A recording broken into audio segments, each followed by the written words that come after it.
waxaa saacadihii ugu dambeeyay sare u kac laga dareemay qaybaha kala duwan ee kalluunka suuqyada gobolka Banaadir si aan arrimahaas wax badan uga ogaado ayaan waxaan goornawey socdaal shaqo ku tagay kawaanka malayga lagu iibiyo degmada Xamarweyne ee magaalada Muqdisho waxaan la hadlay qaar ka mid ah ganacsatada kawaankaasi waxaan wax ka weydiiyay sare u kacan iyo waxyaabihii sababay waxaana marka hore sharaxaad ay ka bixinayaan qiimo kororka ku yimid malayga suuqyada gobolka Banaadir inta uu la eg yahay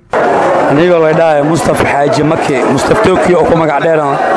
oo ka shaqeeya kawaanka ganacsada malayga ka shaqeeya aan ahay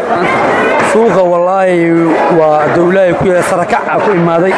malayga dawladda ku yiraan xaaska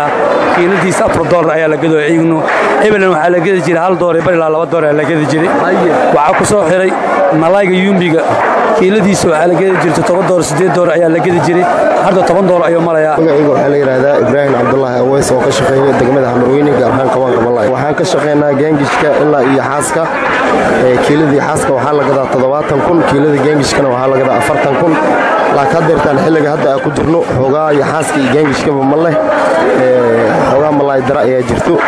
kawaanada lagu iibiyo malayga ee caasimada Soomaaliya ee Muqdisho ayaa muddooyinkii ugu dambeeyay laga dareemayay sare u kacan waxaana ganacsatada qaarkood ay u sababeeyeen in kalluunka soo gaara kawaanadu aad u yar yahay taasna ay sababtay in qiimo sare lagu iibiyo malayga suuqyada gobolka Banaadir